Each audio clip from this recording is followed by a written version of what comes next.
Okay, in this video, we're going to look at how to create a linear equation. So before we look at it, let's recall that this form for the equation of a line that we studied is y equals mx plus b, where m is the slope of your line and b is the y-intercept. So again, slope is telling you how steep the line is and calculated by doing the rise over run, and y-intercept tells us or shows us where the line crosses the y-axis. Now what we want to do is we want to look at a situation in text like I have here. So you notice I have here a job pays $20 per hour plus $50. So I want to look at that and I want to make an equation that looks like this. First thing I want you to notice there's two numbers. There's $20 and $50. And I want you to ask yourself which number sounds like it's multiplying. I'm going to write that down.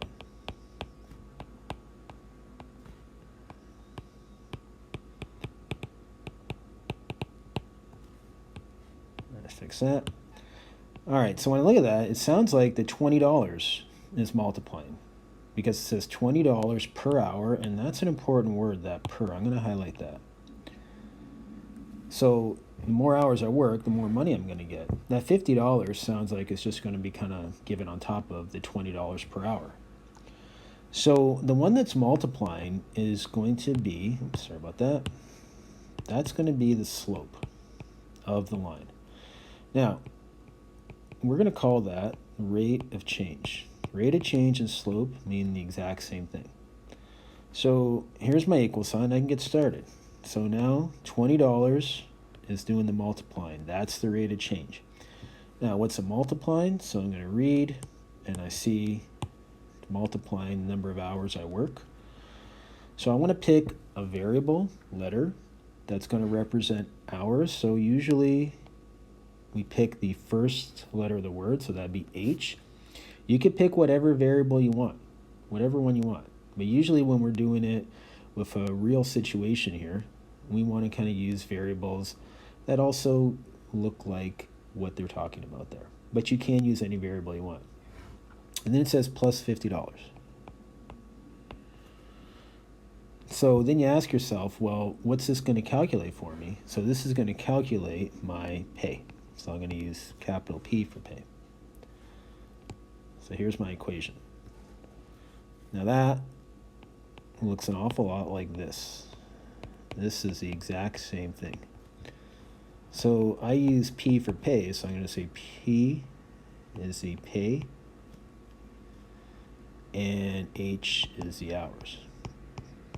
Now if I wanted to, I could have used Y and X, but then I would have had to say Y represents the pay and X represents the hours. Actually, I should put hours worked.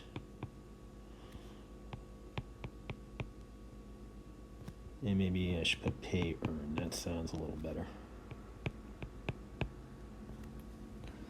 But that's the process you're going through.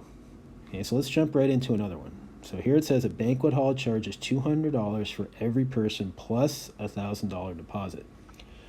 Which one sounds like it's multiplying? Well, it sounds like this $200 is multiplying because that word every sounds like it goes with the multiplying. See, the $1,000 is just kind of being paid once. So again, same process. $200, what's it multiplying? Every person attending, so I'm going to use P for people or person, and then plus $1,000. What's this going to calculate for me? It's going to calculate the cost of renting that banquet hall. So over here, I'm going to say capital C is cost of renting the hall.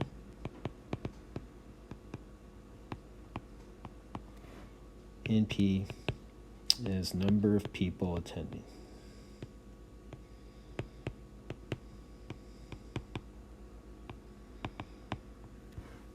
So 200 is my slope, and I'm going to use rate of change. I'm going to get used to that term. And the 1,000, instead of saying y-intercept, I'm going to say that's the initial value. So again, kind of going back up here, right? The y-intercept is also known as the initial value. Same exact thing though. Look at this one here. It says an author receives a commission of $50 for each book sold.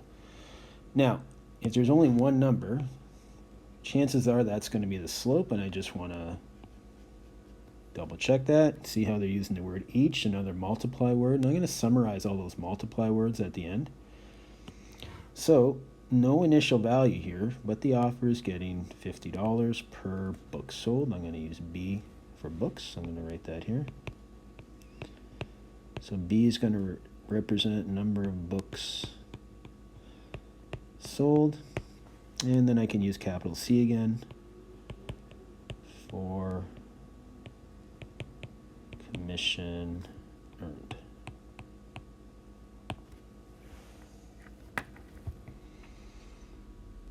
All right.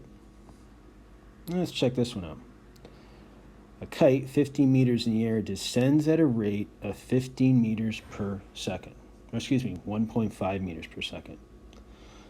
Well, when I'm looking at these two, it sounds like 1.5 is doing the multiplying. That sounds like the rate of change. And the reason I can tell is that they're using this slash symbol here. That slash symbol also stands for per. Now I got to be careful because this word descends is a negative or a subtraction. So when I make my equation,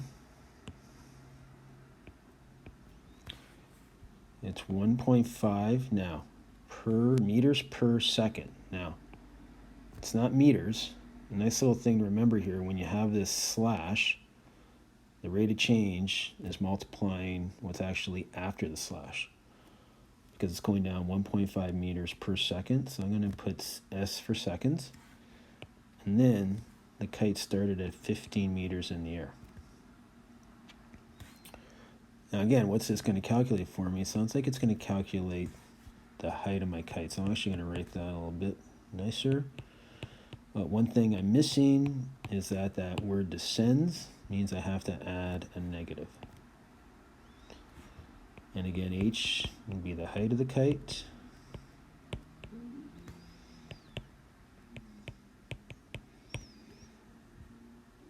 And S would be the seconds.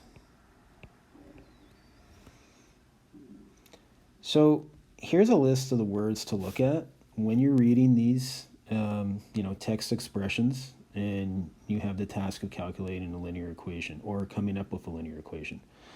So here's a multiply rate of change / slope words that you want to look for. So each, per, that per symbol, every. Those are the common ones that come up. So when you're given those two numbers, you ask yourself, well, which one sounds like it's doing the multiplying? The one that's doing the multiplying is going to be the rate of change, which we also know is the slope. The other one's going to be the initial value, which we also know is the y-intercept. So in this series of videos, the first one here, we looked at how to create the equation from words.